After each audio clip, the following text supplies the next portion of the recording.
aí, Plínio? Sejam bem-vindos ao episódio número 19, né? Episódio 19 do E Agora Engenheiro. No episódio 18 nós falamos sobre cursos de curta duração, pós-graduação e mestrado. Como a diferença entre eles, o que faz. E hoje a gente está aqui com quem, Rafael? Hoje nós temos um convidado aqui, um convidado especial, né? Bruno Rafael Souza Santos, ex-aluno, né? Brunão, nosso amigo aqui já, companheiro do Plínio aí. E a Marvel. E a Marvel aqui, de mascote. Pessoal, hoje o Bruno tá aqui, né, como engenheiro, né? Hoje podemos falar que não é mais um aluno nosso, é um ex-aluno, mas hoje está aqui como companheiro de profissão, engenheiro. E aí, Bruno, como é que você tá? Gente, tô muito feliz de estar aqui, sério mesmo. Sem interpretação, sem nada. Durante a graduação eu tive esses dois aqui fazendo muita parte, principalmente no final da minha graduação, que foi quando a gente se aproximou mais. E tive a oportunidade de trabalhar com os dois, tive a oportunidade de estar juntos, principalmente no Plínio, né? E acho que vai ser uma conversa legal. A gente já estava conversando aqui antes de começar a gravação, provavelmente não vai ao vivo, graças a Deus, mas eu acho que vai render bons frutos aqui dessa conversa. A gente não tem muita trava para falar um com o outro. Vai ter bons frutos aqui, sim. No episódio de hoje, né, pessoal, a gente vai falar um pouquinho sobre que principalmente a mudança, né, a virada de chave que o Bruno teve durante a graduação e o que ele está esperando agora, né, principalmente do trecho final dele da graduação ali, que ele se aproximou muito do Plínio e eles foram para uma área de engenharia diagnóstica e hoje está fazendo pós-graduação, né, especialização aí na área e está querendo colher frutos nessa área. Então a gente vai falar um pouquinho aqui da vida acadêmica dele e do que ele espera para o futuro aí, né, Plínio? É isso aí. Da vida pré-acadêmica, da vida acadêmica e onde agora... que você virou ali e falou, agora eu preciso estudar para ser alguma coisa ali, né? E eu vou ser profissional, né? Agora eu sou engenheiro e eu preciso... Acho que a virada de chave da faculdade mesmo, porque a gente entra na graduação tendo uma visão de engenharia civil, uma visão de faculdade e termina tendo outra visão, outra história que pensa da faculdade. E a gente aprende a lidar com a faculdade, aprende a estudar na faculdade. Eu, pelo menos, aprendi a estudar na faculdade, né? E aprendi o que era engenharia na faculdade, entendi que não era só engenharia de grandes construções, de obras especiais, de infra. Não é, até eu entendi que tem a engenharia pequena, que é tão difícil quanto, né? A engenharia de obras residenciais. E também a engenharia que eu não tinha muita noção que era possível, era a engenharia de perícias, né? Que a gente participou do serviço com o Plínio lá, que eu tive a oportunidade de fazer com ele, e avaliar, entender o que está acontecendo com os problemas, né? Se a gente for pegar, então você teve essa virada e hoje, como profissional, acho que a cabeça é muito mais ampla do que quando você começou. Isso.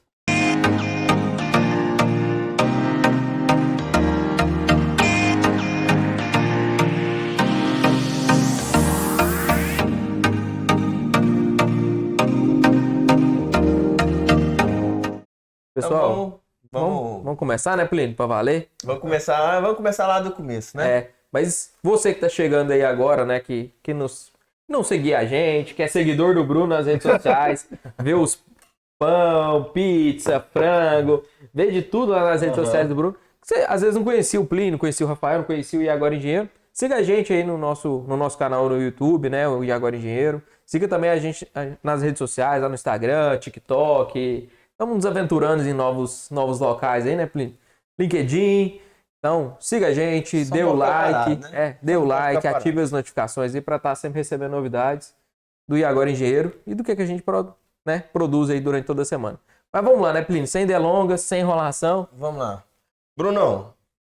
Quem era o Brunão antes da faculdade? Antes da faculdade. Como é que você escolheu? Meu pai me obrigou a fazer engenharia, porque engenharia... Como que aconteceu? Você tem que ser engenheiro, ou médico, ou advogado.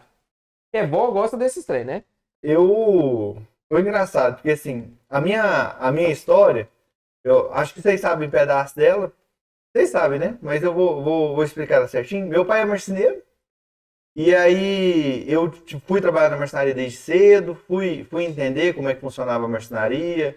Ele é dono da marcenaria. tive esse privilégio de ser filho dele, lá de ser filho do dono, e desde cedo ele me colocou fazer projeto de interiores. Então, por mais que eu não tive uma vida como estudante muito boa antes da faculdade, eu reprovei 2 vezes. Eu entrei na faculdade 2 anos atrasado já em relação à média de idade comum, né? Reprovou 2 vezes no ensino médio. 2 vezes no ensino médio, na mesma série. O meu histórico de ótimo aluno começou no ensino médio. Então, eu terminei meu ensino médio estudando à noite, aqueles ensinos médios que os professores às vezes não conseguem aplicar direito a matéria, que os alunos, todos eles trabalham durante o dia, então não conseguia desenvolver muito bem à noite, sabe? O meu ensino médio à noite, gente, eu tive 3 anos de ensino médio à noite, que foi basicamente a gente ficava indo para a escola para poder assistir uma aula comum ali de ensino médio ruim e comer pizza depois da aula, sabe? Aí... Isso aí é o corte da Marvel, tá, gente? Daqui a pouco no TikTok vai sair o corte da Marvel. E aí, Bruno? Então você tava lá, você sofreu, você reprovou, seu pai queria... Não, mas assim, ele também... Meu pai também reprovou. Meu pai não teve uma vida acadêmica brilhante, meu pai não estudou pra faculdade, ele foi trabalhar. Igual na época dele era bem mais comum que hoje em dia, que a faculdade hoje em dia tá muito mais acessível, né? Uhum. Então, eu cheguei no 3º ano do ensino médio, e eu tava o que eu sabia fazer era vender, eu falava bem, eu tinha uma oratória boa, porque eu lidava com cliente desde os 15 anos, e eu fazia projeto de interiores.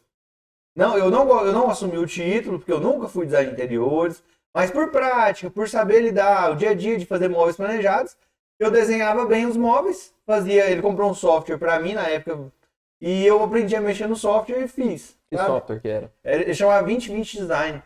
Eu vou falar pra vocês, é um software em 2013 que tinha BIM.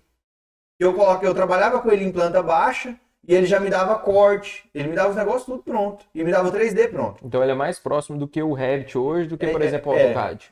Porque quando você começou na faculdade, todo mundo falava de CAD, né? Ninguém falava de Revit. Exato. Mas ele é o Revit hoje. Ele é um software de 2013, que a gente comprou ele na época, foi de R$2.000. E comprou uma máquina boa para trabalhar. Eu fiz um curso, o pessoal dava um curso de São Paulo, foi um curso online na época, um dia inteiro ou um dia e meio que a gente fez. E se vocês verem a interface do programa, eu explicar para vocês, é BIM. É um software que eu pegava o bloco, jogava lá dentro, ele entendia o que era um armário, entendia o que era uma porta, uma janela, ele me dava o corte, ele me dava o 3D. Trabalhava com essas informações, com esses Isso. parâmetros. Né? Porque assim, o AutoCAD não entende o que ele está fazendo, né? Ele entende que é linha. É linha. Lá ele entendia. Então eu pegava um bloco de porta, na época eu não tinha noção do que é isso, né? Hoje que eu trabalho com Revit, eu tenho essa cabeça. Eu falo, gente, que programando estava muito à frente do tempo dele. Eu não sei como é que ele não desbancou, porque a Autodesk é tão gigante, né? Mas ele funcionava para qualquer coisa, para qualquer tipo de projeto, ou ele era específico para móveis? Ele tinha essa proposta de móveis, mas se eu quisesse fazer uma planta completa nele, eu fazia. Então, assim, no mínimo, para fazer layout de interiores, ele era ótimo. Porque, na verdade, você tinha que colocar ali parede para a pessoa até visualizar melhor, né? Então... Isso. Provavelmente alguma dessas grandes deve ter comprado ele, alguma dessas... Ele era da 2020 Technologies. Acho que até hoje essa empresa funciona, mas ela não está em atividade no Brasil mais, se eu não me engano. Ela é forte lá fora um pouco, sabe? Eu falo assim, hoje tem a AutoQI, que trabalha muito com essa integração e tal. Pode ser que alguma delas comprou a ideia ali, comprou a base e lançou com outro nome. Ele não desfez também do nome antigo, não desfez. Né? Porque vez ou outra eu ainda procuro lá 2020 Design para ver como é que tá a empresa, sabe? Mas, gente, foi um software que não tinha videoaula no YouTube. Não tinha quase não tinha 2003 YouTube, não tinha, 2003 tinha conteúdo no YouTube, né? Tinha Felipe Neto, tinha uns blogueiros da época, ou os canais de humor, mas assim, o 2020 Design não tinha. Hoje em dia, dependendo do software, ainda é um pouco precário às vezes, mas tem que ser um software muito específico, né? Mas assim, o software do dia a dia, hoje em dia é muito fácil aprender a trabalhar com eles, né? O software. E assim, para trabalhar, virar operador de software, né? Isso. Agora, você entender de layout, entender de estrutura, é claro que não dá só para você jogar na mão do software que ele vai fazer sozinho, que ele não vai. Ele vai fazer o que você pede, né? Agora, saber pedir isso. Saber pedir. Então, esse foi o começo da engenharia ali. Você começando a planejar. A definir layout de casa. Às vezes eles pediam para eu definir um layout de um cômodo. Eu acho que o momento que mais marcou antes da faculdade, antes de eu entender que era graduação e tal, foi o dia que eu entreguei. Eu acho que eu tinha 16. Eu entreguei uma loja de roupa gigante, que era a loja da empresa da Complain ali, sabe? A Magazine da Complain. E eu era um rapaz de 16 anos. Meu pai falou: Bruno, põe uns projetos no pendrive, vem aqui. E ele não me falou pra eu preparar, ele só falou: põe uns projetos no pendrive, vem aqui. Eu cheguei lá, eu tava numa mesa redonda, tava o presidente da Complain na época, hoje ele é o prefeito da de Morrinhos, e mais um pessoal que era responsável do departamento de finanças, o responsável da loja antiga. Então, tipo, tinha uma mesa com 10 pessoas lá que eu considerava muito importante na época. Isso, não, né? Estavam em cargos altos, e eu com 16 anos estava apresentando um projeto, uma loja para eles. Sem saber, né? Tipo assim, depois que a minha ficha caiu, eu fiquei uns 4, 5 dias pensando, sabe, o que é isso? Sabe, eu com 16 anos eu tive a oportunidade de fazer isso, sabe? Aí eu cheguei no final do ensino médio, eu tinha a marcenaria lá para trabalhar.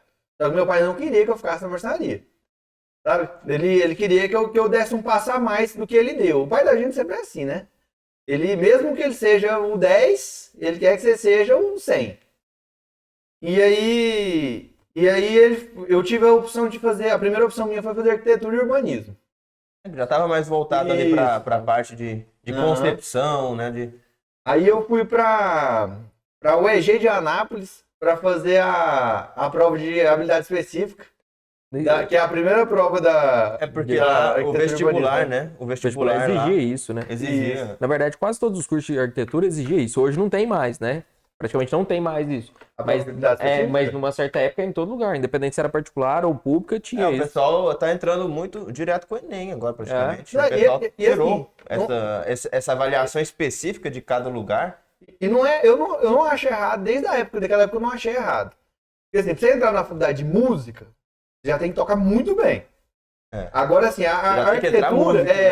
Agora, a arquitetura, como tem um trabalho manual muito grande, você vai desenvolver uma questão de projeto, o mínimo é uma habilidade que o aluno tem que praticar, sabe? É uma habilidade de desenhar bem. E, gente, como eu tive uma formação inicial muito fraca, então eu não tinha visão espacial tão aprimorada assim, por mais que eu fazia projeto, e um desenho de perspectiva eu não praticava isso. Porque eu desenhava no programa a vida inteira. Eu tinha 18 anos. Sabe? Eu não passei por muito apuro de desenhar na mão. Então, eu fiz as 2 provas lá, que é 2 provas num dia só, e fui reprovado.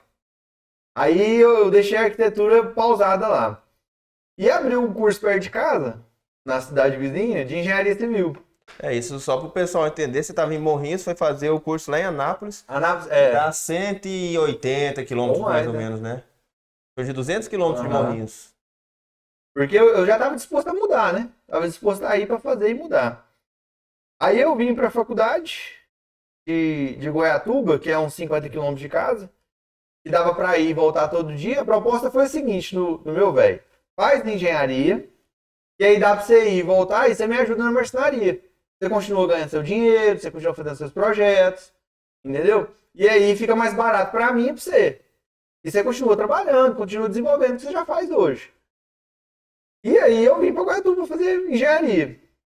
Como eu não era um aluno brilhante, que eu vou bater nessa tecla toda hora. É importante falar. Porque assim, eu acho errado a pessoa ficar se vendendo só os acertos, né? Então eu acho certo vender só os erros, porque você aprende com os erros da galera, né? Os acertos às vezes deu um pouquinho de sorte. Sabe? A maioria dos acertos eu acho que são sorte. É o cara preparado que deu uma sortezinha. Tem os acertos não te ensinam muita coisa, né? Não, preparado que apareceu a oportunidade. Agora a oportunidade é questão de dar sorte pra ela aparecer. Mas você tem que estar preparado, né? Mais pra frente a gente vai ver outra história aí de que eu tava preparado. Aí eu fiz o vestibular aqui da Unicerrado, da faculdade que eu cursei, e eu passei na terceira chamada. Então, passou a segunda chamada nos 30, 40 alunos, passou a segunda chamada mais 30, 40 alunos, na terceira chamada que eu fui convidado a vir para a faculdade. Você já entrou, assim, com um semestre em andamento já, praticamente, né? Cara, não, eu consegui entrar no semestre normal, porque as chamadas aqui ocorrem bem rápido, sabe? Só que eu já entrei não me sentindo tão bem, né? Eu falei assim, gente, Fui fazer a faculdade lá, não dei conta nem de passar no vestibular direito. A minha sorte foi que um monte de gente desistiu. Aí eu fui fazendo a faculdade e, cara, a engenharia no começo, eu não sei como é que foi pra vocês dois. Mas pra mim, eu achava que o negócio era fazer prédiozão, que o negócio era trabalhar demais da conta e dar a vida pra trabalhar, senão não ganha dinheiro. Cara, quando eu comecei... Foi 2 anos de cálculo, certo? Foi 2 anos sofrendo Foi matemática. 2 anos só de... Quando eu comecei, assim, quando eu entrei pra engenharia, eu não sabia o que eu tava fazendo direito. Porque eu vim do ensino médio, eu não tinha nem esse contato, assim, é lógico que eu tinha o contato com o pessoal lá. Meu pai trabalhava de pedreiro, meu pai é militar, mas trabalhava de Vontade de pedreiro. construção civil. Então eu tinha um contato com construção. Mas eu não sabia que engenharia era aquilo ali, sabe? Então eu fiz porque eu fiz o curso de vocacional lá, deu isso. Aí você foi. Foi no vocacional? Foi no vocacional. Essa é novidade, ninguém sabia dessa. Aí confiou. Inclusive, fui eu e um amigo meu, que o Ricardo. Aí na hora de fazer a inscrição pro vestibular, eu fiz para civil. Ele falou, a engenharia, ele foi e fez a agrícola, que era mais fácil de passar na época. Ele não tinha me avisado, não. E na hora que você era chamado, eu tinha passado, eu não, sabe? E aí foi, eu não passei, né? Fiz 2 anos de cursinho até entrar. Mas no cursinho o pessoal não tem essa feira da construção, não vão te apresentar as profissões. Tava na modinha e tal, né? Na moda, assim, sempre foi na moda medicina e tudo mais. Você passou em 2010? 9. 9. Mas eu finalizei o ensino médio em 2006. Sei. 2007, né? Eu fiz vestibular durante 2007, 2 anos de vestibular para entrar em 2009. Então, assim, eu entrei e falei, pronto, vamos ver engenharia. Aí você vê engenharia, começa com desenho paramétrico. Eu falei, cara, será que engenharia é isso? Metodologia científica, desenho paramétrico. Cálculo 1, com os professores peruanos. Cara do céu, engenharia. E eu fui indo, sabe assim? No começo da graduação, você não sabe muito bem o que você está fazendo ali, não. É normal. Isso é normal. Eu ainda tive, o que aconteceu comigo, assim, foi porque eu era a segunda turma do curso. Eu não tinha nem pra quem perguntar o que estava acontecendo. Porque eu era o primeiro período, tinha uma turma no segundo, e dali pra frente era obscuro. Eu não sabia que dia que ia chegar a matéria mais legalzinha de fazer, se ia ter uma matéria de estrutura. Eu não sabia se tinha matéria de mecânica dos solos. Sabe? Ninguém, eu não tinha. Quando você entra no primeiro período da faculdade, você não sabe que existe grade.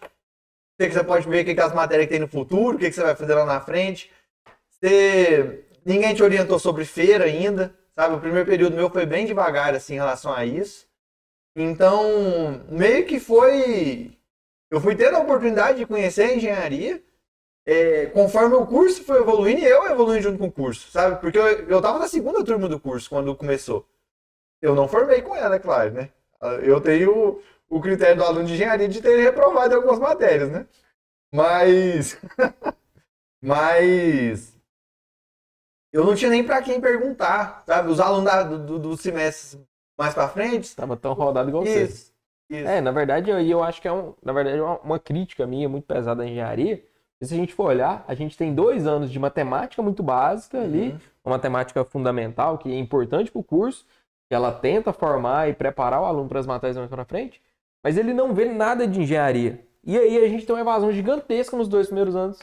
Ah, não, mas é porque é o núcleo base para ter outras engenharias, aí um monte de gente estuda junto e tal, que acontece em muitas faculdades. Cara, mas a gente tem uma evasão tão grande e o cara não tem motivação. Porque quem entra por vocação, que quer, você pensa, vou construir, vou fazer um prédio, vou construir casa, quando que eu vou aprender aquela coisa? Ou porque meu pai é pedreiro, ou trabalha na área, então ele falava disso. Você não vê nada, 2 anos ali, você cálculo integral, derivada, aí começa, às vezes, uma resistência dos materiais ali, que você fala, que inferno é isso, meu Deus? Não, quando que eu vou usar isso na minha vida? Você vê a importância de uma introdução à engenharia bem dada, né? Que não acontece muitas vezes. A introdução à engenharia, se envolvesse. Hoje tem até critérios, requisitos e critérios aí do MEC para tentar fazer uma interação, né? Essas matérias mais assim, porque não tinha... Você ficava até, sei lá, até quando para começar a entender que é engenharia? Quarto período. É porque você começa materiais, né?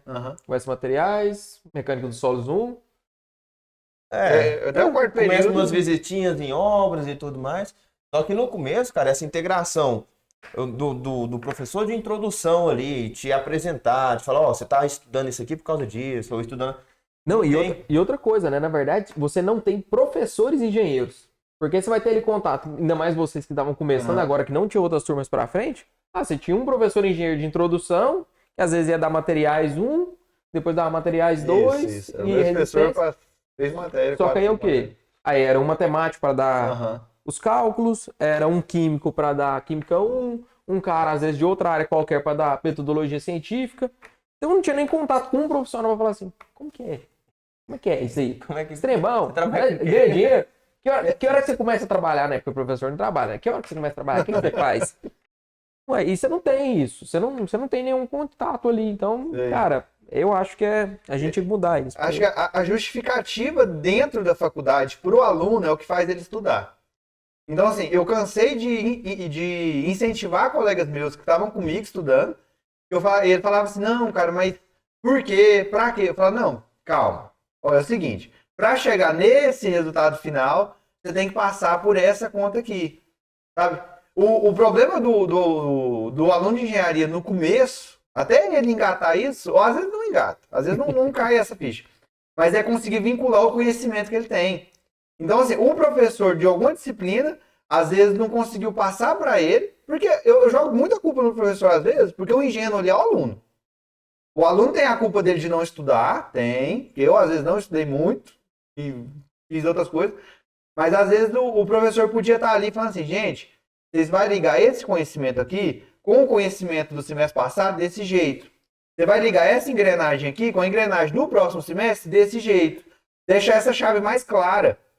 É porque o cara que tá ali, assim, a parte ingênua da história, a gente espera uma proatividade que não adianta. Você esperar que seja proativo, a pessoa tá perdidona ali, né? Às vezes ele tá pensando, esperando o cara aqui na frente, o cara tá precisando do auxílio lá atrás. Pra ligar o conhecimento lá de trás que ele já teve, sabe? Só que ele não sabe de onde que ele tá tirando aquilo.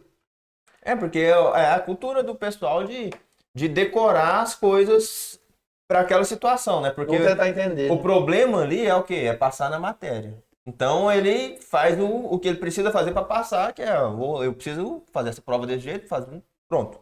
Vou decorar ali para fazer. Ele não quer fazer por entender o que está acontecendo ali, ó. Às vezes eu faço isso, eu faço um treinamento assim, eu tô dando as matérias básicas também ali de mecânica dos fluidos. Aí o cara aparece lá com um resultado. Eu falei, tá, agora me explica esse resultado. Me explica, eu quero que você me explique. É 1700 PA. Eu falei, tá, mas o que é isso? Da onde que veio? Por que você está usando isso? É porque você usei essa fórmula. Eu falei, não quero saber de fórmula. Eu quero que você me explique o que está acontecendo aqui, ué. Esse 1700 representa o quê? É uma força, é por causa do peso desse fluido aqui, tá fazendo a força. Então, assim, me explica. E isso aí, o pessoal vai decorando, é fórmula. Eles não sabem o que tá fazendo. Uma boa que eu fiz muito um semestre, foi conseguir colocar essa conta na cabeça, era aquele cálculo de área de estruturas metálicas. Você faz a área de ruptura da barra. O pessoal não entendia que era aquela área da seção da barra, sabe? Não entendia por que estava fazendo aquela conta. Só queria decorar que estava pegando o BW, mais o B, você via a distância do parafuso para fazer. Só que eu acho que falta, às vezes, esse empurrãozinho a mais, sabe? Porque eu entendo que é cansativo. Ser professor deve ser cansativo mesmo, porque a maioria alguns alunos não estão interessados, sabe? Às vezes você não está de bom humor. Eu trabalho com atendimento ao público, então assim, eu trabalho com venda. O dia que você não está de bom humor, você tem que vender do mesmo jeito.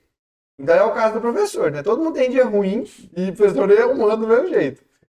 Então... Os dias ruins são muitos, né? Na verdade, a gente tem mais dia ruim do que bom. Aí, talvez se o professor tivesse esse detalhezinho a mais. Assim, gente, você sabe por que você está calculando isso daqui? É para isso. Você sabe para que serve um pré-dimensionamento? Para depois você fazer a conta, para testar o seu pré-dimensionamento, para saber se ele está funcionando. O pré-dimensionamento é um chute para depois você fazer a conta e ver se funciona. Se não, você vai readaptar ele e fazer a conta de novo. Só que o aluno sai da graduação, fazendo concreto 1, 2, 3, EMA, e ele não entende por que o pré-dimensionamento é feito. E assim, as matérias básicas, elas são feitas, tá faltando só uma variável. Ó, a equação é essa, encontra y. Lá na frente, aí o cara vai descobrir que ele não tem equação, ele não sabe nem as variáveis que estão ali. Aí assim, o cara tem que montar. Sequência, né? O cara tem que montar, tem que ver a lógica, falar essa variável interfere nisso, essa interfere nisso. E aí não tem como você ter uma raiz da equação, uma solução direta. Então você tem que chutar tudo, ver se dá certo. Ah, deu certo? Ah, então vamos melhorar agora. O cara não tem essa... Ele tá acostumado a fazer tem x, y aqui enquanto z. Não, assim é fácil, né? Mas a engenharia é um pouquinho mais complexa. Ou então, essa questão de decorar o passo a passo. O cara não faz questão, às vezes, de saber quais são os elementos, componentes de um pilar. Sabe? O concreto, a armadura longitudinal e os estribos. O cara decora só assim, a conta 1 é essa, a conta 2 é essa, a conta 3 é essa. Se o professor inverter a ordem ou mudar qualquer variável, acabou. Se tiver como inverter a ordem e colocar na prova ali, acabou. Não, e aí chega lá no mercado, ele tem um pilar. Aí ele tem as equações, mas ele não sabe para que serve nenhuma. Não, e assim, o mercado, a gente tem software para trabalhar. O pessoal apoia muito em cima disso. Só que você não consegue defender uma ideia. Você não consegue entrar numa discussão com algum cliente, uma discussão assim, você vai defender a sua ideia. Por que você está falando para fazer aquilo? Você não consegue explicar para o cliente, falar, é o seguinte, você tem que permeabilizar a viga baldrame por causa disso, isso e isso. De maneira técnica, mas assim, de maneira técnica que o cliente vai entender. Eu acho que o segredo da vida depois da faculdade é você saber defender o que você entendeu. Você aprendeu na faculdade. Mas é o que a gente fala, né? É o que a gente bate na tecla, por exemplo, que são as soft skills, né? Igual a gente bate muito na tecla lá que o quê? Que 85% do que a gente ganha dinheiro são soft skills, que é o quê? Habilidades secundárias. É negociação, é interação com outras pessoas, é networking. São outras habilidades que não é aquela coisa assim, saber o software, o que eu aprendi na graduação. Não é aquilo. A gente precisa de outras coisas. E aí a gente começa, mais uma vez, vamos dar uma bicuda aqui na faculdade, né? Que falha num monte de coisa. E o quê? Você teve empreendedorismo? Não.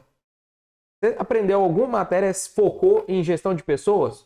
Nunca. Não, e isso que eu tive nem palestra, gente, de gestão de recursos humanos. Você começa a olhar assim e fala assim, eu sou engenheiro. Aí você lida com 300 funcionários dentro de uma obra, você vende para 300 clientes, você tem, às vezes, um dono de uma grande empresa que está te contratando, mas que é uma pessoa também. Então, você não sabe vender para ele, você não sabe negociar, você não sabe... defender a ideia. Porque uma ideia bem defendida, às vezes o pessoal fala assim, você quer jogar dinheiro fora. E das pequenas construções, a desculpa sempre é essa. Ou do pedreiro ou do cliente, você quer jogar dinheiro fora. E você está falando pro bem deles.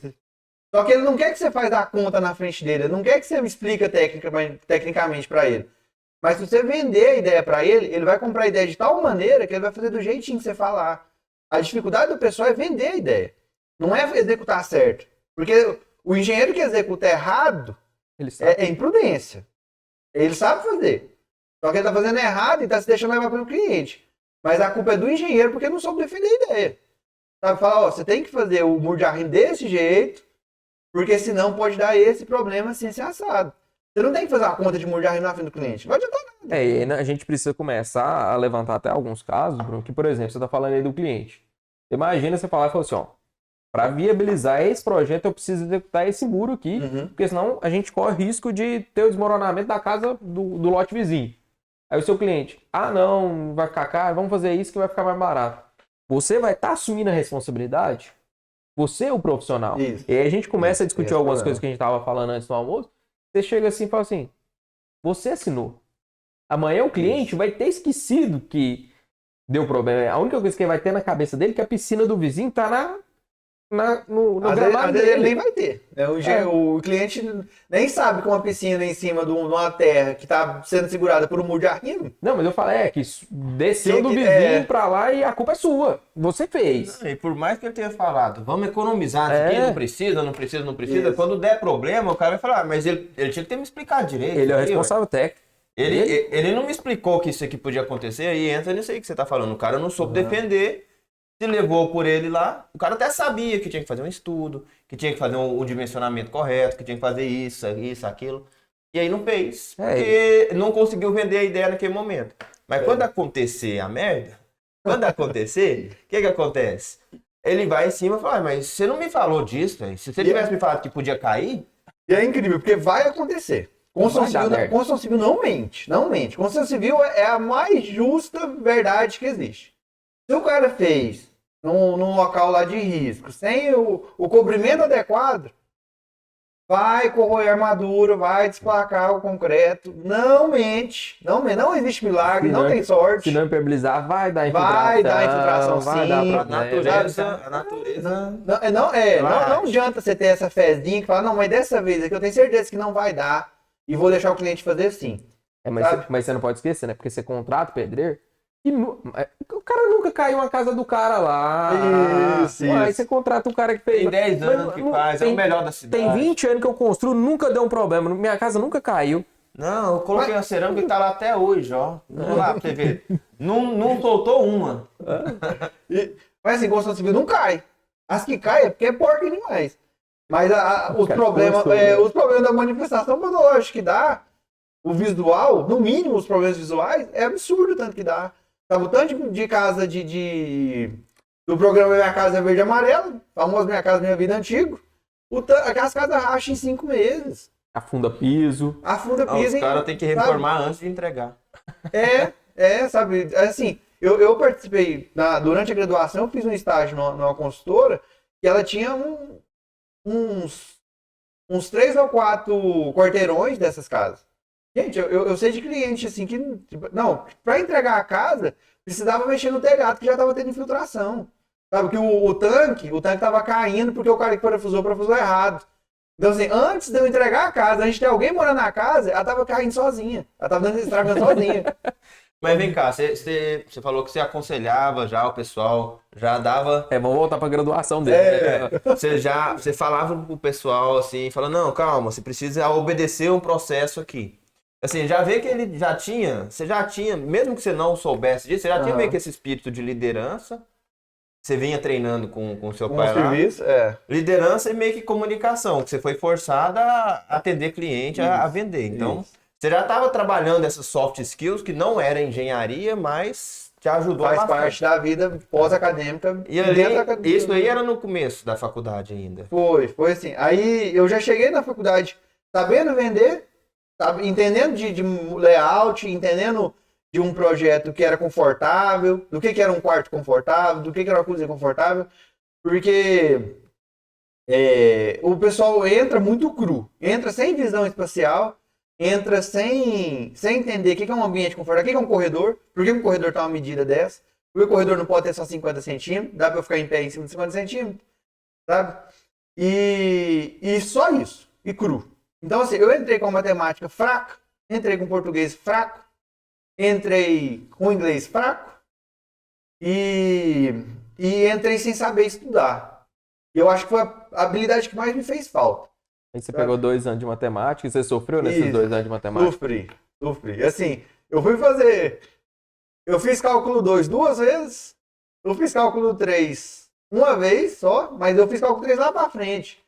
E assim, eu reprovei no começo no meu segundo período, porque no final do meu primeiro período eu quebrei minha perna. Aí eu fiz uma cirurgia, e no segundo período eu dei uma desanimada, e fiquei devendo Física 1, e fiquei devendo Cálculo 2. Física 1 e Cálculo 2 trava 4 semestres de engenharia pra frente. E pra ajudar, a faculdade não tinha nem um semestre depois do terceiro, né? Eu tava no segundo. Você não puxava nada. Não tinha jeito de puxar nada. Então assim, entre o meu segundo e o meu quarto período, a minha faculdade se acelerou de uma maneira, sabe? Porque eu desanimei com a faculdade, eu não sabia o que eu estava fazendo, eu não estava estudando direito, eu não sabia estudar, na verdade, né? E eu, cara, eu estava ali por estar. Eu estava na faculdade por estar mesmo, sabe? Eu não estava entendendo o que era engenharia até aquela hora, ninguém tinha parado para me explicar, as palestras da faculdade não faziam sentido para mim na época, sabe? E aí... E quando foi a grande virada? A grande virada, né? Grande virada. Quando é que você pensou assim, cara, eu tenho que aprender a estudar, porque eu sei que assim, eu preciso saber de alguma coisa, que eu tô sabendo nada. Foi tipo assim, na terceira vez que eu fui fazer Física 3, E reprovei. Você aprendeu naquele momento, mas você reprovou ainda. Isso, eu reprovei.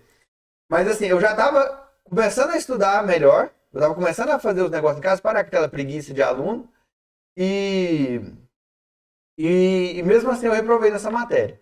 Mas aí eu fui dar aquela chorada básica de aluno, né? Eu ainda convenci um colega meu aí comigo, e aí eu topei um professor meu lá no final do semestre, tava acabando as aulas, esse professor viu um amigo Ranieri, e aí eu falei, Ranieri, me ajuda, foi só meio ponto. Acho que foi só meio ponto na época, foi quase nada. Tá, me dá um trabalho pra eu fazer. Entendeu? Eu nem fui aluno pidão sem vergonha na cara. Eu fui pelo menos pedir alguma coisa pra eu fazer pra inteirar o meio ponto. E ele falou pra mim, você falou, velho, não adianta te passar. Vocês querem passar por passar, vocês não sabem nada. Vai adiantar do que você passar? Sabe? Ele foi seco, desse jeitinho, igual amigo nosso, vocês conhecem ele, né? Um coice de mula, né? Isso. Foi carinhoso com o aluno. Aí eu passei a entender que não era pra passar mesmo. Não era só. Porque eu não precisava sofrer pra fazer a prova se eu soubesse a matéria. É óbvio, é claro que é óbvio. Mas qual que era o outro motivo de eu estar ali? Se não fosse pra realmente saber. Ah, não, eu tô aqui pra entender, eu tô aqui pra fazer e eu não vou ter sofrimento pra passar em prova se eu estudar pra saber a matéria. Não pra decorar. Porque eu não ia decorar a física 3. Ainda mais que a física 3, cheia de integral que ele passava. Sabe? Porque eu tinha um problema absurdo com matemática. Vocês viram que eu provei 2 vezes no ensino médio, né? Então, a minha chave mesmo, ela virou aí. Porque eu passei pro quinto período, quarto, quinto período assim, e começa as matérias de engenharia, e eu já cheguei com esse pé. E assim, ó, a partir de agora, eu vou tentar saber a matéria. Eu vou estudar de verdade. Porque eu não quero aguentar um desaforo desse de novo. Porque foi triste, né? E realmente é uma coisa que faz total sentido. O pessoal fica chorando. Ah, mas faltou só meio ponto. Mas faltou só meio ponto pra você. Assim, isso que já deve ter dado nota lá e tal, né? O pessoal não entende que, assim, o que tá sendo julgado ali é se ele tá apto, se ele conheceu a disciplina. E não se ele decorou meia dúzia de fórmula e passou na... E a virada, então, Bruno, pra gente deixar até claro, o que foi o processo? Você tomou a catracada do Ranieri, falou assim, eu preciso aprender, e não simplesmente passar. Mas aí, o que você começou de ação? Porque, na verdade, assim, eu vou até chutar o que eu acho, mais ou menos, que, por exemplo, o professor vai lá, despeja conteúdo, a gente ainda tá com uma gestão muito, que eu acho que a gente precisa até remodelar isso, tem muitos professores, e eu me incluo nisso, estou tentando até mudar uma coisa, que vai lá, despenca slide. Tem umas matérias que realmente tem que ser, porque tem que ter muita foto e tal. Mas despenca slide, despenca material no aluno. O aluno fica lá, fingindo que tá entendendo. Isso. Vai para casa e vai decorar aqueles 2, 3 slides ali pro dia da prova e passou a prova, esqueceu e acabou. O que foi a virada, assim, de processo de eu acho estudo? Que a manha... E depois que você passa da faculdade, você vê que é fácil. A faculdade de engenharia é fácil. É fácil. Dá para fazer ela ficar fácil. E você não reprovar mais nunca. Mas assim, disciplina de estar na faculdade. A faculdade é igual um trabalho. Então assim, você começou a fazer a matéria, você não deixa a matéria embolar. Tá? Não deixa chegar perto da prova para você estudar a primeira matéria. Eu lembro que eu fiz a matéria Teoria das Estruturas. Na época, eu não tinha feito REMA 1, REMA 2, hiperestática e isostática. Então, assim, na primeira matéria da primeira aula, a professora encheu o quadro lá, tudo era pré-requisito. É uma conta de 4 páginas, né? Teoria das estruturas. O que eu fiz? Os próximos 3 dias, eu fiquei fazendo essa conta. Eu não deixei embolar a matéria, sabe? Então, acho que o segredo de fazer a faculdade de engenharia ficar fácil é você ter disciplina. É levar ela a sério mesmo. E não é levar a sério de comprar livro e ficar lendo igual doido, não. Pega o que o professor te passou, entendeu? Refaz os exercícios dele em casa, sabe? Entende o que está acontecendo e vai para a aula no outro dia. Pelo menos, né? Pelo Só menos. Não faz. O aluno não faz. Porque ele deixa para a prova. A gente bate na tecla que o conhecimento ali, ele ainda é curto, ele não é muito abrangente. Porque o profissional que quer se destacar, ele não pode ficar só no que é visto em sala. Não. O negócio é que o pessoal não vê nem o que é visto em sala. Ele não dá moral nem pro que é visto ali, ainda mais procurar coisa fora. Só que, assim, eu entendo a posição do aluno, porque até ano passado eu estava como aluno, então, assim, a pressão. a pressão psicológica da faculdade, que a faculdade faz em cima de você, que o professor faz em cima, a pressão psicológica da competição dentro de sala de aula, dos colegas, tá ali, ó, você não vai formar não, eu vou sair melhor, eu não vou ajudar fulano porque fulano não ajuda ninguém, sabe? Tem isso. Tem a pressão dos seus pais e tem a pressão sua própria. Porque eu tive uma visão de mundo depois que eu acabei a faculdade, que é tipo assim, a faculdade não é o mundo. Entendeu? E quando você tá dentro da faculdade, ele te prende de uma maneira que você fica cego. Você dorme pensando na faculdade, você acorda pensando na faculdade e te dá ansiedade. Você fica ansioso. Só que se você também não tiver disciplina, falar assim, eu vou tirar meu tempo de eu estudar, eu revisar a matéria. E não precisa ser 5 horas por dia, eu trabalhava o dia inteiro também. Mas assim, vou tirar meu tempo para eu revisar a matéria, para eu fazer minhas coisas, não tem erro. Não tem, você vai fazer a prova bem sim. É claro que você não vai sair a melhor pessoa daquela disciplina, se você fizer o mínimo, né? Mas você vai fazer a prova, você vai concluir o que você precisa fazer ali. Eu só vou até mudar até um pouquinho do... Você falou que a faculdade é fácil. Na verdade, é fácil de você enxergar. Isso. Assim, a disciplina em si, ela é difícil. Você acordar, né? Porque a gente sabe. Acordar e fazer aquilo que você sabe que tem que ser feito, isso aí não é fácil.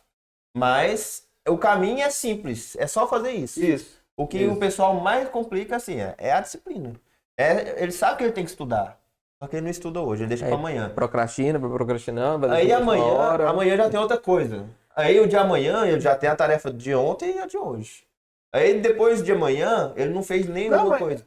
O cara para que nem a de ontem não interessa mais. Interessa pra ele assim, chegou na semana da prova, 2 semanas antes no máximo que ele começa a correr atrás de alguma coisa.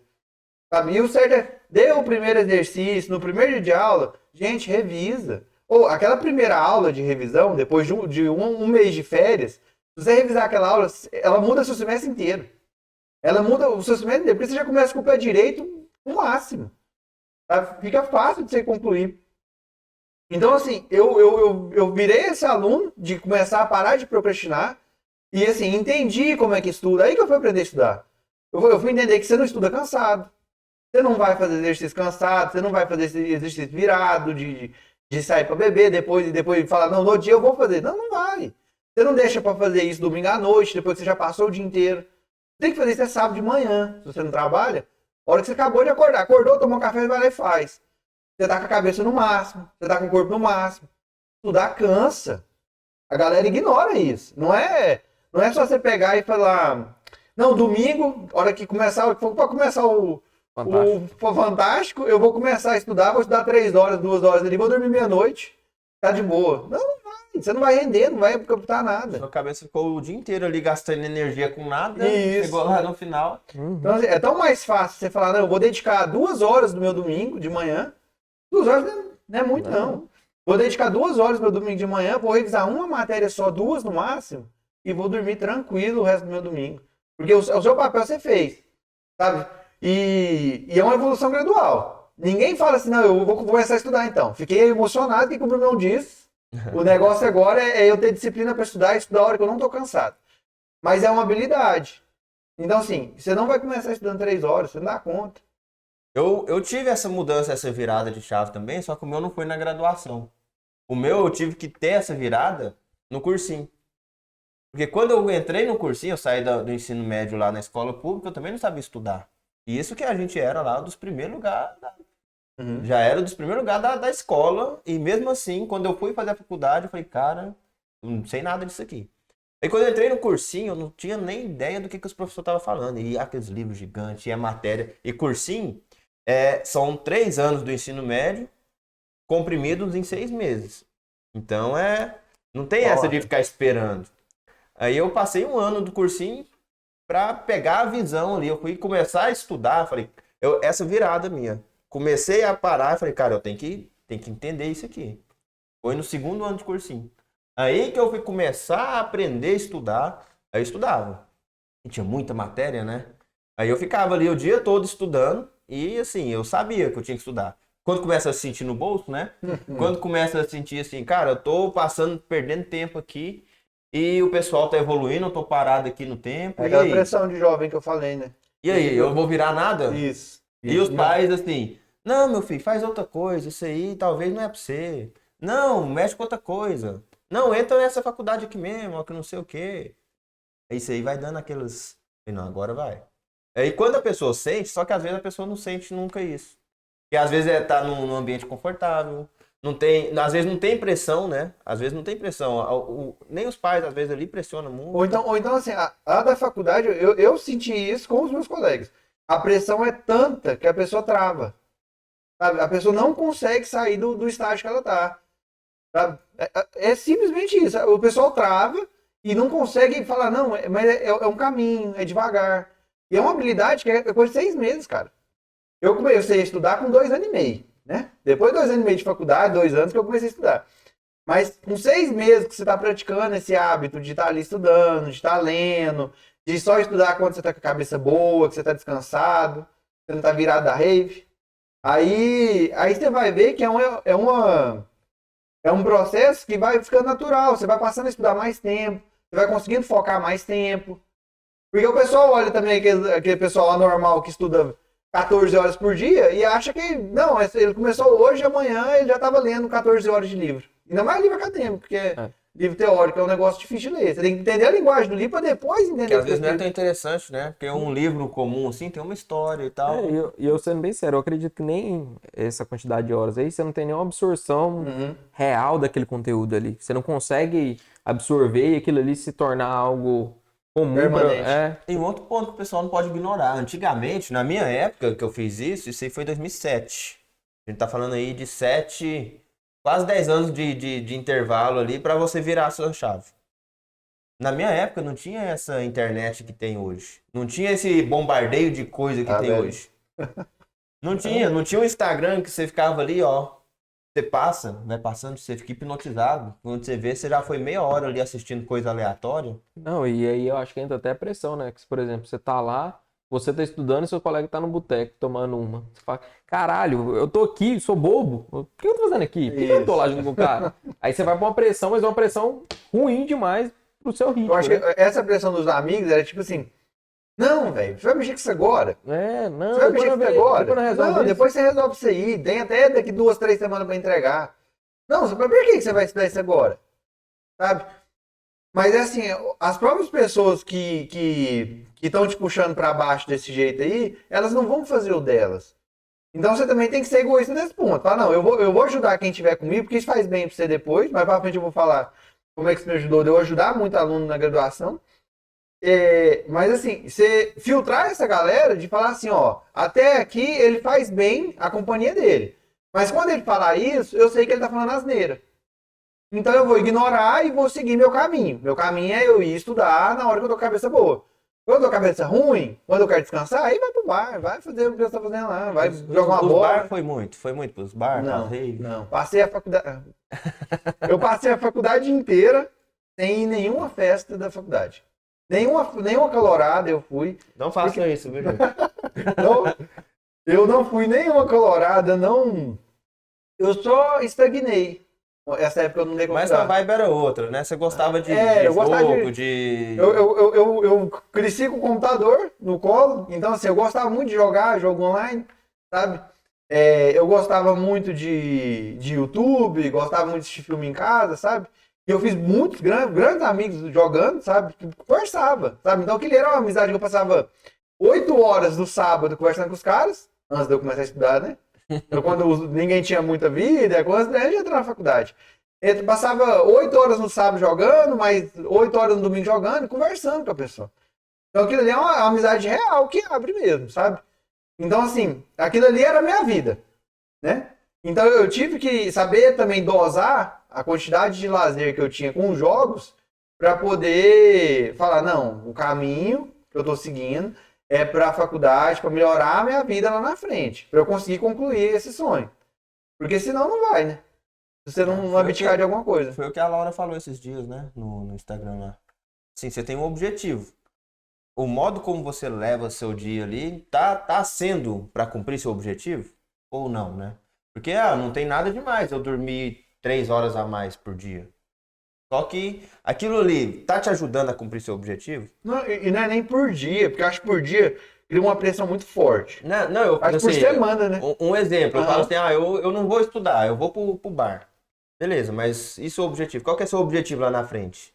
Aquilo ali tá te ajudando? Tipo assim, naquela semana você vai pegar esse horário que você ia tirar para estudar e você vai conseguir repor ele em algum lugar, sabe? Se você tocar a semana da faculdade, se você tocar a semana desse jeito, você consegue pôr sua faculdade em dia. Você consegue estudar seus negócios em dia. E aí, né, vamos pensar aí. Você teve essa virada de chave. Uhum. E aí eu acho que teve uma outra virada de chave que foi os estágios, né? Você começou até falando que foi um outro momento importante pra gente chegar na engenharia diagnóstica. Foi. Você teve eu tive um estágio no meu terceiro ou quarto período. Eu estagiei numa edificação vertical que era 14 pavimentos. Teve lá na minha cidade. E também ele tinha essas construções de casa popular. Tinha também bastante casa popular fazendo a mesma construtora. E ao mesmo tempo estava finalizando a construção de 5 blocos. 5 blocos de 4 pavimentos cada um. Era um outro condomínio que tinha lá na cidade. A mesma construtora tinha esse tanto de construção. Então, assim, eu tive a oportunidade de rodar. Como eu era aluno, o rodar que eu falo é você estar passeando dentro da obra, né? Porque segundo período você não sabe nem o que você está olhando direito. O cara olha assim e fala, não, isso aqui é uma forma. Armadura positiva e negativa, você já parou aí. Você não sabe o que é armadura positiva e negativa. Você sabe o que é armadura, né? Mal sabe o que é armadura. Se brincar mal, sabe. Mas essa vivência de obra me deu um a mais. Sabe? Essa vivência de eu estar ali no dia a dia, entender que era uma obra de uma grande escala, sabe? Que eu tinha, só num prédio, tinha 60 funcionários. Então todo dia eu comecei a entender que era 60 marmitas. Uma coisa simples. Mas você entender que todo dia que te entregar 60 marmitas numa obra, tanto de comida que é isso, que você tinha que fazer logística, saber quantas pessoas iam estar lá naquele dia. Então você tinha que conferir as coisas de ponto para saber. Sabe? Isso era função do almoxarife. Mas eu aprendi só de estar perto, olhando isso. Sabe? Nessa obra, eu mexi com FVS. Eu mexi com ficha de verificação de serviço. Sistema de gestão de qualidade. Isso. Então tudo que era feito, eu tinha que estar junto ou do mestre de obra ou do engenheiro para verificar. Então, vamos supor, ia fazer uma laje, eu tinha que abrir FVS de forma, FVS de armadura positiva, armadura negativa, cabo de proteção, FVS de concretagem e FVS de desforma. Então, eram 6 folhas para fazer uma laje. Então, naquela parte, eu entendi o processo construtivo. E eu entendi a função que era eu saber fiscalizar. Eu entender o que está sendo feito na raiz. Porque se houver alguma coisa simples sendo feita errada, é o que a gente falou lá atrás. Engenharia civil, construção civil não mente. Se for feito errado, se for feito de qualquer jeito, vai dar problema. Então eu entendi que era um espaçador, ia conferir espaçador em forma, ia subir em cima. Pegava o projeto de armadura. Pegava o projeto de armadura. Foi o primeiro contato que eu tive com o projeto estrutural.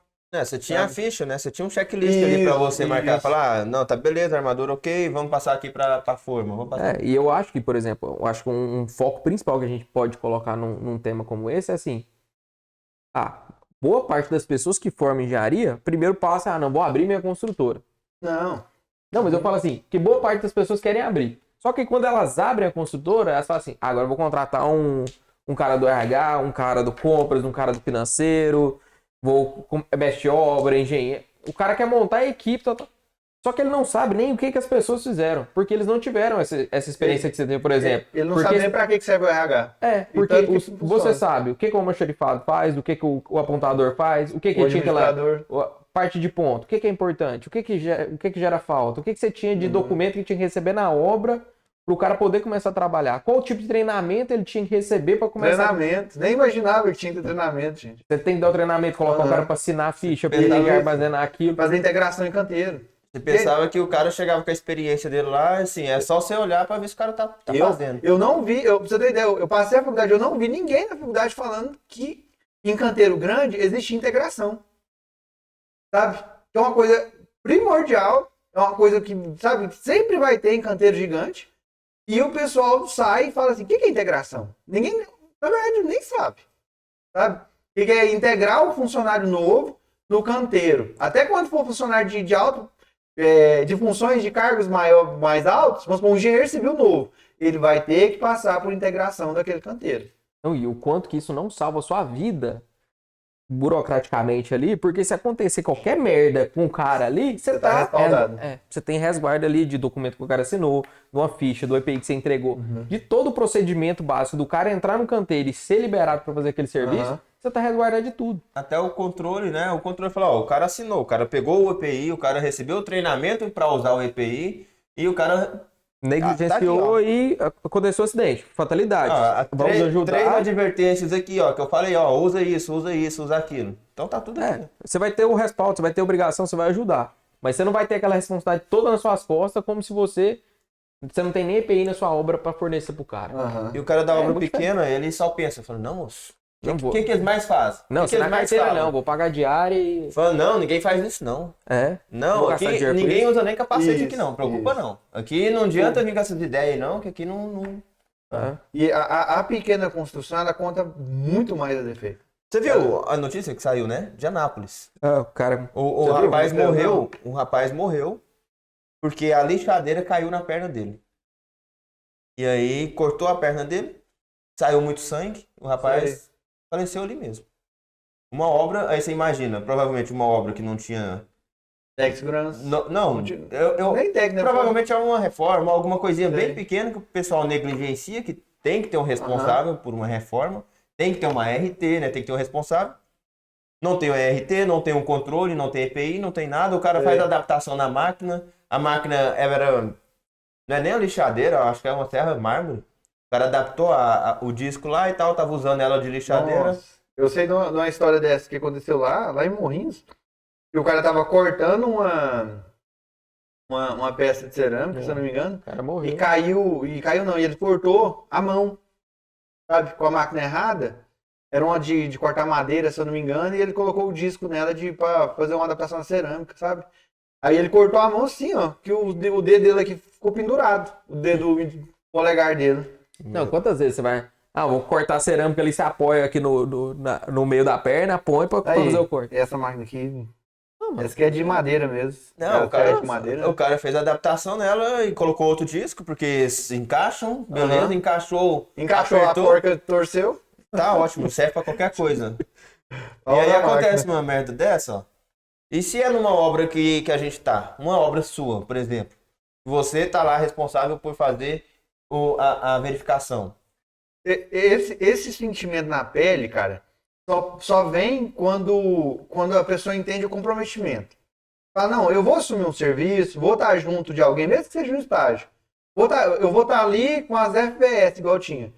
Se você realmente quiser trabalhar, se você realmente tiver comprometimento, você vai entender tudinho que o engenheiro está te entendendo. Você vai falar assim, gente, se esse cara machucar aqui, nós tá Não, às vezes não é nem só o lucro que vai embora. Isso. Às vezes quebra a empresa por causa de uma... E assim, além de ser uma vida, você ainda pensa assim, gente, é um cara do dia a dia do trabalho, é um cara que te cumprimenta todo dia, te dá bom dia todo dia, você sabe que é de família humilde. Se esse cara machucar, às vezes ele não tem dinheiro para ficar 2 meses sem receber. Se às vezes der problema ou então não caiu o dinheiro dele lá por causa de lei trabalhista, por causa desses negócios. O que acontece? O cara que não é carteira assinada, trabalha na diária, entendeu? Às vezes o patrão, que é o dono da casa lá, não vai pagar ele.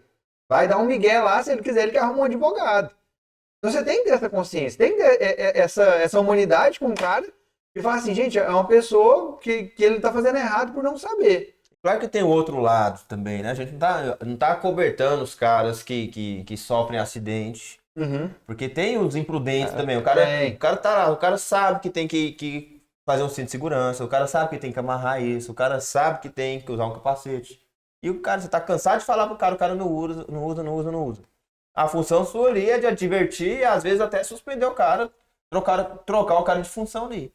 Antes de acontecer alguma coisa, né? Assim, é a história da obrigatoriedade do cinto de segurança, né? Você tem que obrigar o cara a usar um cinto de segurança, porque senão ele vai morrer. Isso.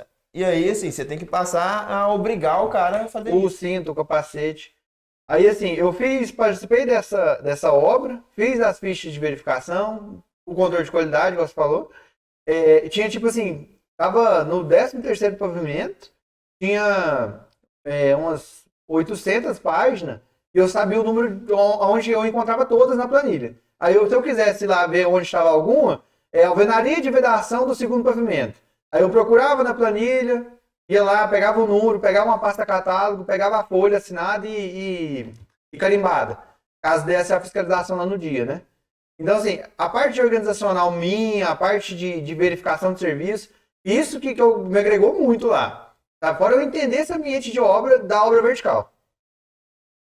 Aí, mais pro final da graduação, quando eu tava encerrando meu TCC1, que eu fiz com muito sofrimento, com muito sofrimento, 2 professores meus na minha banca, eu acho que eles estavam meio doidos, eu não tinha um histórico de aluno muito bom, e eu já estava na faculdade há 6 anos, né?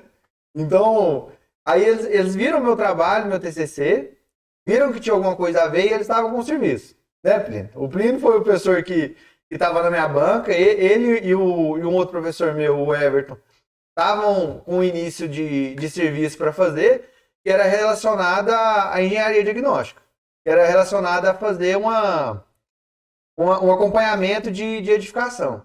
Aí vocês me chamaram para fazer aquele serviço porque tinha a ver com o meu TCC, que vocês viram que eu podia crescer para essa área, e eu já tinha visto que essa área tinha um caminho legal, porque eu fiz isso lá atrás, um pouco.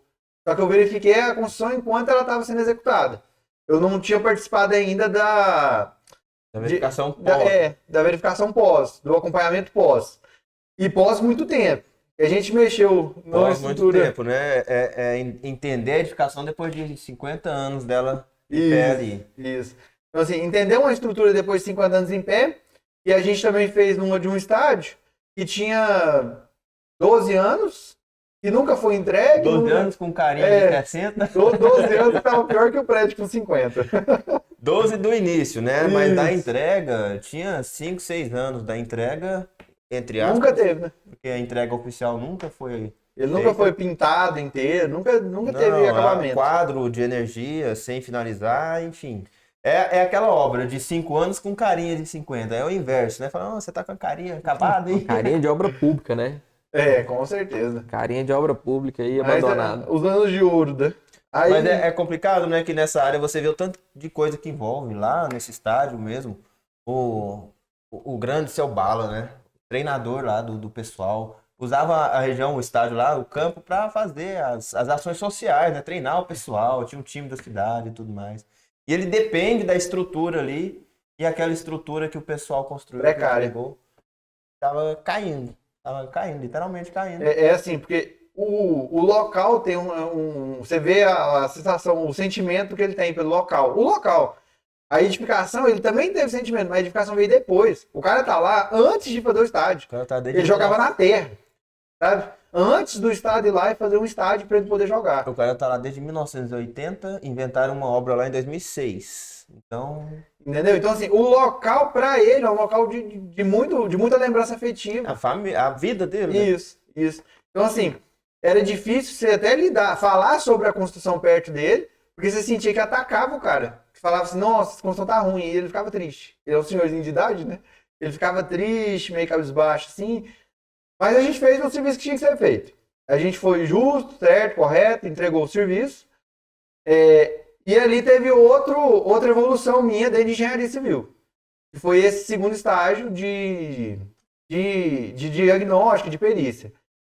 Então, eu vi como é que era, vi essa questão de equipamento. Equipamento que, às vezes, faculdade do estado de Goiás não tem.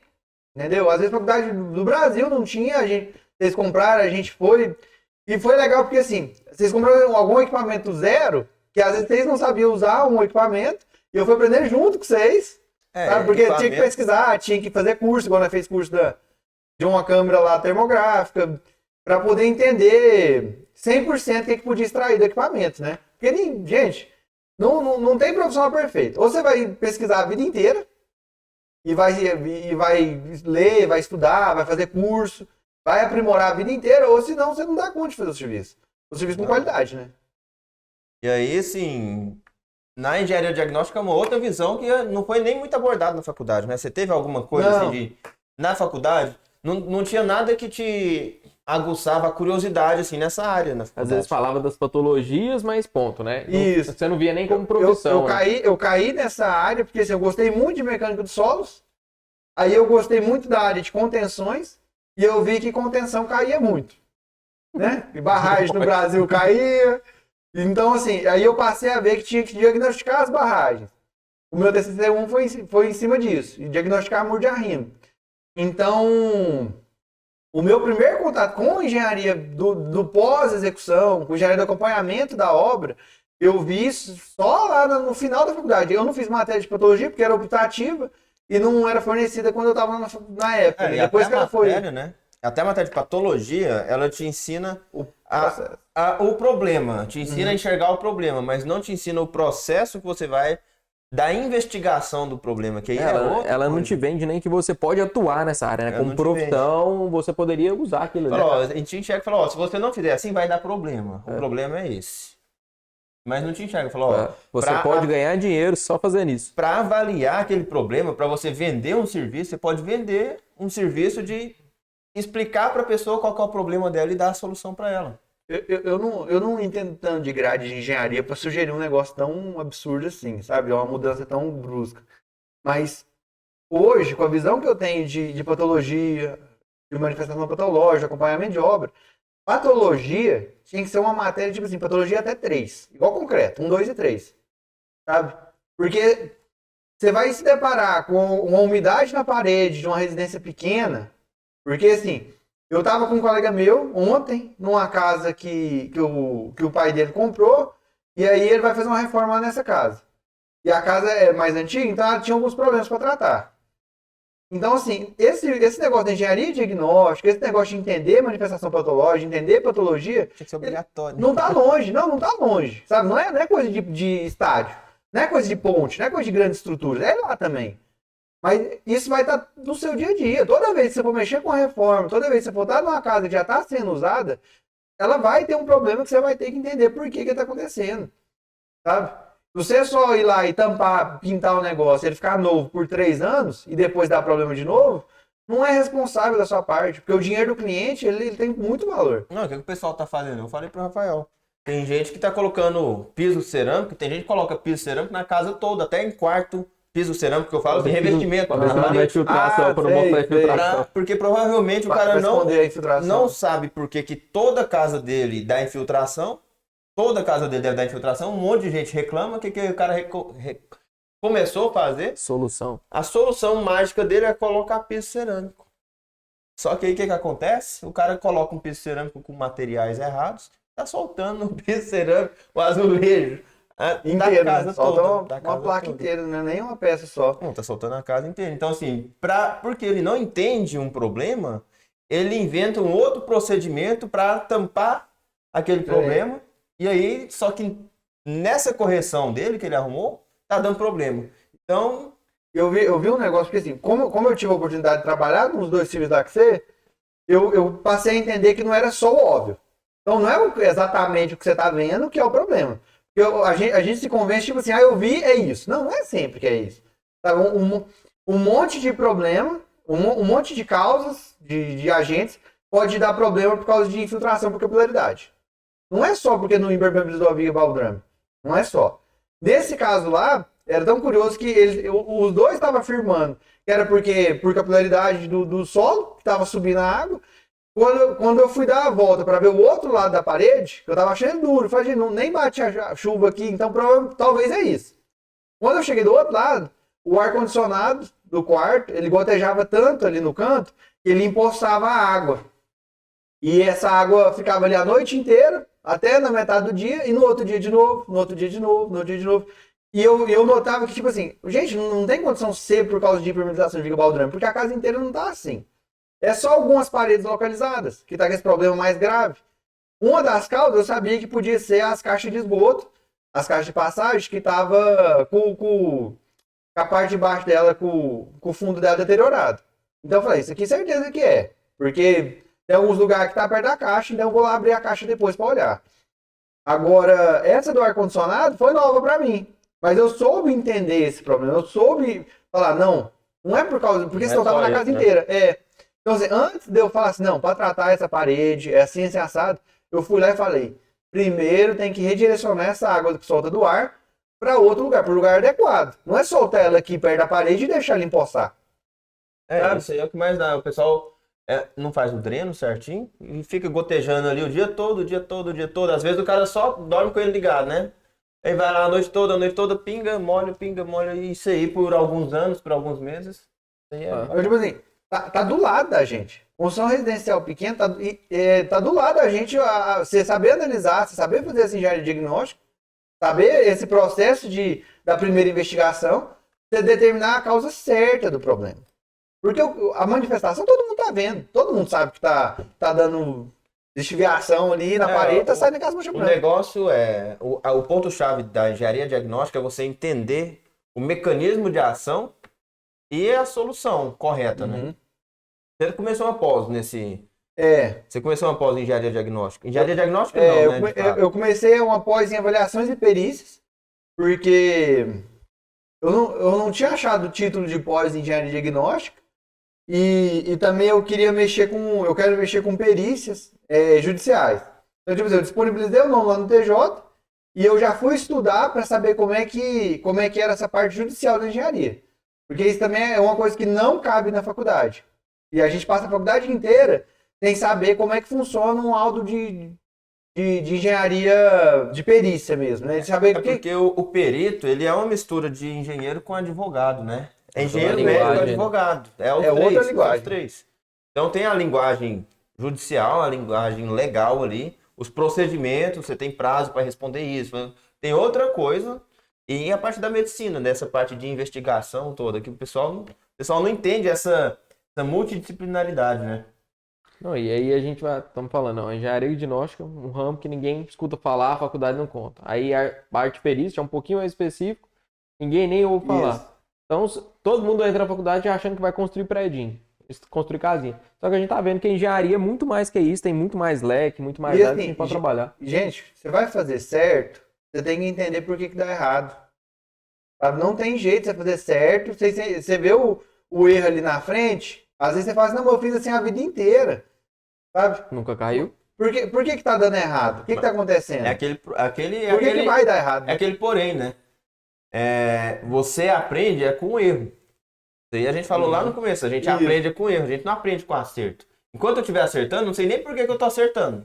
Tá indo. Quando você erra, você fala, opa, peraí, por que deu errado? Deu errado por causa disso. Então eu retroalimento o processo aqui, agora se a gente for pensar, na verdade, até tava matutando o que você falou, né? Às vezes, por que as matrizes não têm isso, né, na sua formação? E, na verdade, algo hoje é muito triste, né? Até da gente falar, a nossa ainda tá com a carga horária até alta, né? Estamos beirando de 4.000 horas. Mas praticamente todas as faculdades, ou elas estão chegando pro EAD ali com 3.600, com o mínimo do mínimo, ou as presenciais estão se mantendo em 3.600, que é o mínimo que o MEC aceita. Então tá cortando tudo. E aí, é onde que, por exemplo, sei lá, Plínio, vamos lançar um curso aí de patologia, né? Porque ninguém sabe, é um mercado. Então, assim, é lançar um curso, fazer esses cursos, fazer especialização, fazer pós para tentar pegar um mercado que ninguém conhece. E aí, na hora que você pega, assim, quantos profissionais na sua região, na nossa região aqui, são especialistas nisso, e estão ali nos tribunais, batendo na porta, falar assim, tô aqui, sou profissional. Tô aqui, o dia que precisar de um laudo aí. Precisar de uns 10, 15 mil, pode me nomeado, né? Então, assim, você tem que fazer esse network lá no tribunal, pro pessoal saber que você tá ali no catálogo para nomear. Conhecer, né? Isso. Tem que te conhecer. E até se você não for trabalhar com isso, gente, é igual eu falei, não tem jeito se você fazer certo, sabe? Se você não souber por que o negócio dá errado. Entender isso te dá dinheiro de todo jeito, né? Pode ter numa economia ali, pra construir, ou se você for trabalhar com isso. Na verdade, a gente tem que entender que o mercado hoje, ele precisa do profissional que tem interesse, que quer aprender, que quer chegar em algum lugar. E aí você começa, né? Você vê o cara na rede social, no YouTube, no curso, na especialização. O importante é não estar parado, né? Você teve uma virada de chave, você começou a estudar, com certeza você usou muito bem a internet. Por exemplo, eu e o Plínio não tinha essa facilidade na internet. Você já teve uma facilidade. Eu fui descobrir o que era Discord agora, tem 6 meses. Foi mesmo. Não, eu fiz o cadastro só pra garantir o nome lá, mas eu nunca entrei, eu não sei o que faz lá dentro. O Discord foi tipo assim, eu e o Plínio tava fazendo um laudo, aí ele lá de Goiânia e eu lá de Morrinhos. Aí a gente precisava de um programa pra conversar e pra ficar mandando arquivo, sabe? Às vezes eu escutava música também. Aí baixa esse negócio aí. Faz assim. Ele falou assim, nossa, mesmo, porque faz tudo mesmo. A gente falou pro Everton, não tem paciência com aquilo lá não, vamos aqui mesmo. Eu falei, moço, eu não tenho muito mais fácil. Não, vamos aqui pelo WhatsApp mesmo. Pela videochamada do WhatsApp. É porque lá é legal, tipo assim, você tá online, mas você não tá nem escutando, nem falando nada, você tá lá. Você pode até estar com o alto-falante ligado, né? O cara entra lá, falou, tá aí? Tipo, você não precisa fazer uma chamada, você não precisa ligar. Você não precisa acabar com a bateria do seu celular. Porque você vai estar no computador ali usando a maioria das vezes. Ele é totalmente compatível. Só fiz o cadastro, até agora. Não, o pessoal usa muito pra jogo online, né? Muito. Porque pra jogo online, às vezes você não tem essa comunicação dentro do jogo. Porque passou a ter de um tempo pra cá, mas antigamente era zero, né? Não, e é assim, o jogo online, às vezes eu tava mais pra conversar com os meninos do que pra jogar. Então assim, você entra, alguém tá fazendo alguma coisa lá em outro lugar, alguém tá fazendo outra coisa em outro lugar. Você nem precisa estar junto dele no jogo, jogando a mesma parte do jogo que ele. Só que você tá tendo alguém pra conversar, pra falar da vida, pra jogar conversa. Na hora de jogar conversa fora, sabe? Às vezes ele tava fazendo lauda e cansava. Velho, acho que eu vou comprar esse copo aqui. Acho que eu vou importar esse negócio aqui. O que você acha? Porque assim, a gente tinha os horários de trabalhar que dava pra focar, mas quando cansava, nós tinha que distrair a cabeça, né? Não, e isso é importante, pessoal, ver que tem que distrair a cabeça, né? Ninguém tá falando pra você estudar igual, eu vou estudar 14 horas por dia. Não, você tem que descansar a cabeça, você tem que estar com a cabeça boa. É um sistema, o seu corpo é um sistema. Se você não tiver uma parte ruim, você não concentra no resto. E assim, procurar informação do jeito certo, né? Porque a internet tá cheia de informação, mas não tá listada do jeito que você vai absorver ela. E nem toda informação é boa. E nem toda informação é boa. A gente falou no outro podcast que a gente gravou, o tanto de informação que tem, mas se você não souber procurar ou não ter o discernimento para entender que aquilo é bom ou aquilo não é tão bom assim, pode estar indo por um caminho que vai te levar pro lugar errado. O erro. Não, porque assim, a maioria que tem vídeo de 7 minutos e é muito superficial. O cara fala assim, o muro de arrimo é para segurar o solo. Obrigado, gente. Curte e compartilha. Sabe? Aí você assiste 5 vídeos daquele canal, que cada vídeo de 5 minutos ele tá falando só informação que você já sabe. Só que você tem a falta de informação, que você tá absorvendo conhecimento. Sabe? Então, assim, entender, filtrar o que eu tava vendo. Eu passei a entender a utilidade do livro. Sabe? Que dentro da graduação é muito difícil pôr isso na cabeça. Foi muito difícil pôr isso na cabeça de alguns colegas meus e que não adaptaram ao livro. E eu fui entender essa questão de curso. Quanto o curso era bom, depois que o Plínio me deu um curso que ele tinha comprado na época para aprimorar mais ainda ele. E eu falei assim, gente, tá digerido aqui. Foi ótimo pra mim. Sabe? E eu fazia do jeito que eu queria, né? Eu tava lá, assistia aula, desenrolava. Foi o que a gente falou, tipo, no YouTube você acha tudo. Tanto bom quanto ruim. Agora, não tá organizado. Você não consegue ter uma noção ali, né? Da onde é que você tá, da onde é que você vai chegar. Você vai vendo vídeo solto ali, você não tem ideia, fala, agora eu tô pronto. Um curso de curta duração bem organizado, é lógico que não é qualquer curso, né? E tá na moda do pessoal lançar curso. Isso é bom. Quanto mais curso tem, mais você consegue filtrar, ó. Mais disponibilidade tem. E você vê e fala, cara, esse cara tá dando curso, esse cara, eu sei que o cara é bom. Aí você começa a acompanhar o curso dele e fala, cara, esse curso é bom. E então, você adquire o curso ali. Tem muita gente que eu acompanhava no YouTube e tal, fala, cara, esse cara é bom, esse cara é bom. Quando ele lançou um curso, e cara, o curso desse cara deve ser bom. Fui lá. E às vezes vê se ele fez serviço, né?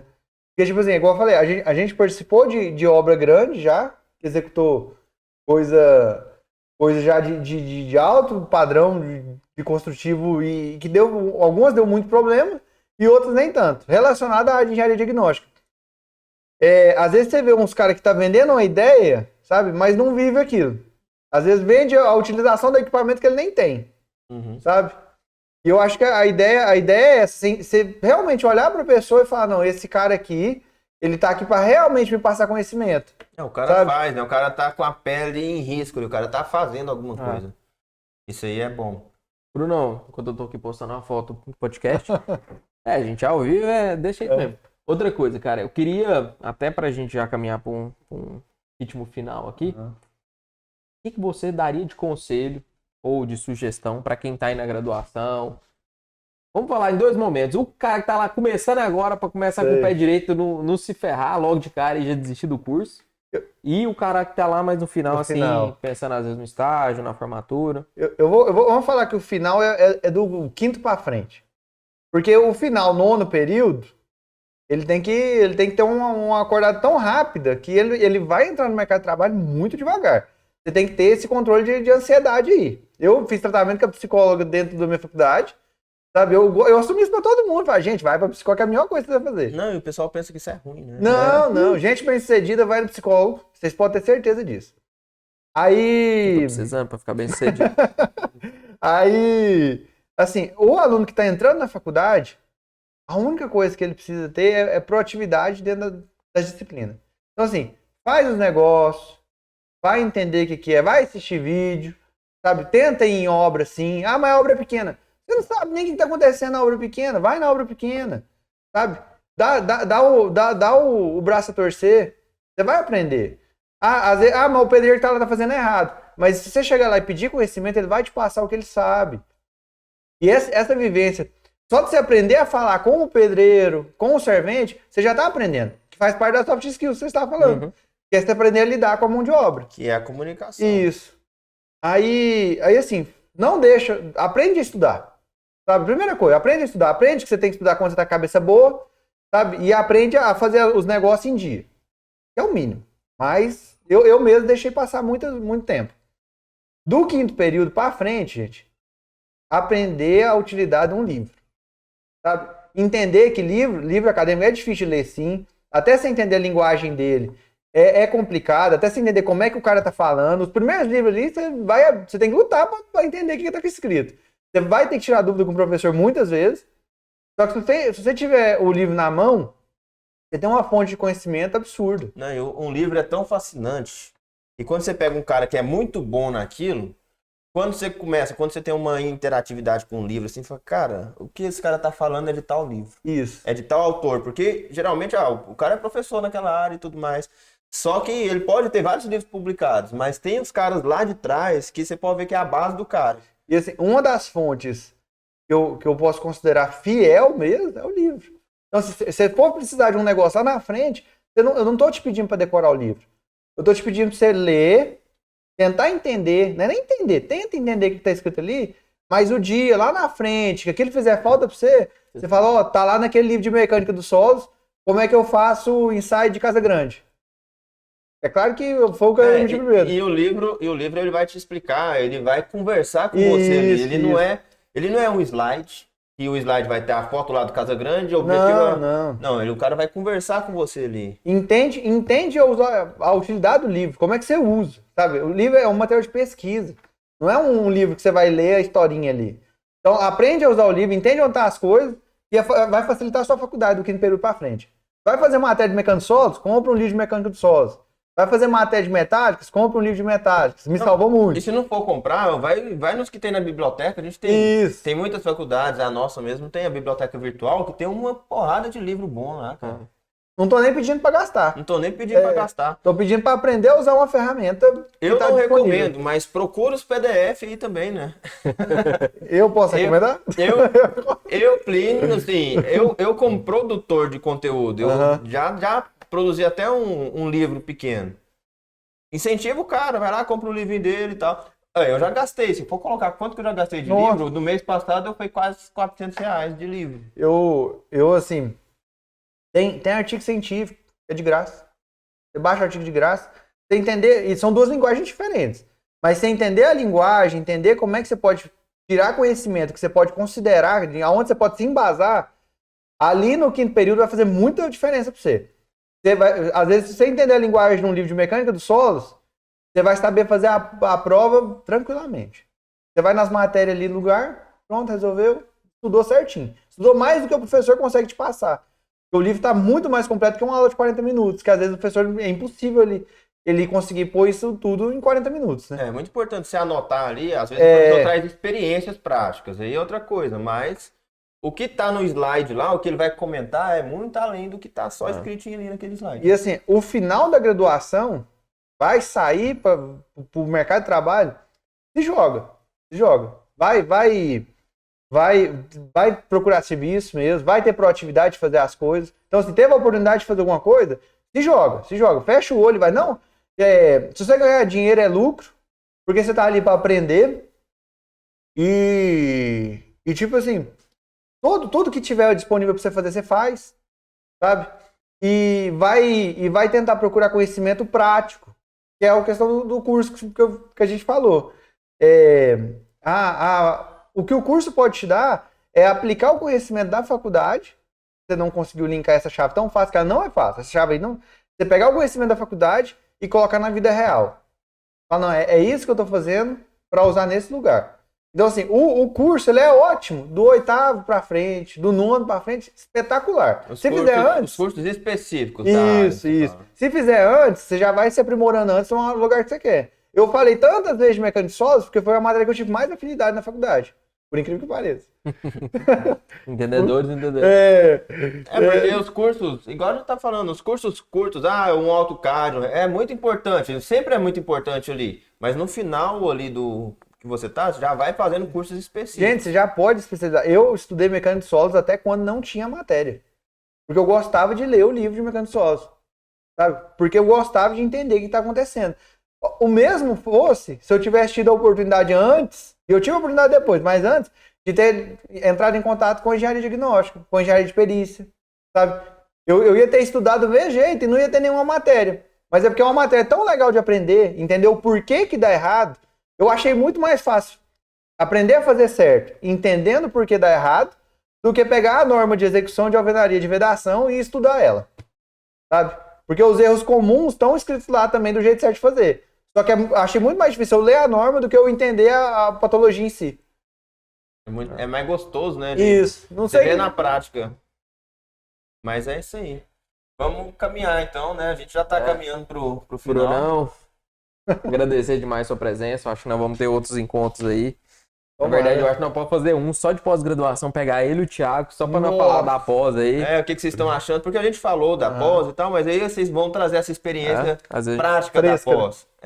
O que vocês estão achando? O que vocês pensaram que ia ter e é diferente? Porque essa vivência da pós-graduação, a gente vai A gente tava pensando em alguma coisa que aí dá pra ter um que aí bate-papo traz legal. você, o Thiago. Vocês dois estão fazendo a mesma, não tá? A mesma avaliações, experiências. Junto, as mesmas matérias tá chocando lá. Vocês são as duplinhas. O bom é porque assim, dá pra, igual foi na faculdade, né? Uma mão lavar a outra, nós tentamos se ajudar quando. É presencial ou. Não, essa é a AD. Tinha a presencial que era uma vez por mês, lá em Goiânia, só que ela era de patologia específica. E eu queria alguma coisa mais voltada pro lado jurídico, né? Uhum. Então eu preferi essa EAD porque eu não tinha dessa jurídica de perícia presencial. Não, mas beleza. Então é isso. Julião, agradecer, né, mais uma vez. Brunão, presença, valeu demais. Brunão, rede social você não é muito fã, não. As pessoas têm que começar a postar, pra começar a vender o serviço, né? Porque senão... Eu formei, desacelerei, nem fiz marca ainda. Não paguei pra fazer marca. Então. Mas já chegou, semana passada chegou um serviço pela rede social pra mim, de um ex-professor meu, e tipo assim, você tá mexendo com isso e tal, tô com alguma coisa assim, você faz? Eu falei, faço. Se eu não faço, agora... Se eu não fazia, agora vou estudar pra fazer. Eu tive recomendação só daquela época que a gente trabalhou junto, que eu postava muito. Aí até hoje o pessoal ainda tem referência daquele serviço. Então, você vê tanto que é importante, né? Uhum. Então, pessoal, a gente teve hoje aqui no E Agora Engenheiro, no nosso podcast, o Bruno Rafael aqui, que acabou de formar, trabalha aí hoje na área de engenharia diagnóstica, né? Tá estudando, se especializando. E aí, poxa, trazer um pouquinho da experiência que ele teve aí ao longo da graduação. E mais uma vez aqui ao lado do Plínio, né? Plínio, aonde que a gente acha nas redes sociais aí? Plínio_Pires, né, no Instagram. E aqui eu tô colocando vídeos também no canal. Toda sexta-feira. Não toda sexta-feira, eu tô tentando colocar toda sexta-feira, mas tá meio complicado. Mas eu tô com uma playlist só de engenharia diagnóstica. Só de engenharia diagnóstica. Depois eu vou conversar, trocar uma ideia só de engenharia diagnóstica e mandar pro vídeo lá. E aí, pessoal, pra quem não me conhece, eu tô lá no Instagram, e agora rafaelespindola.ent, tô lá no TikTok também, com alguns cortes de alguns vídeos do podcast. Vai ter um corte massa, né? Vai ter uns cortes agora novo desse podcast aqui.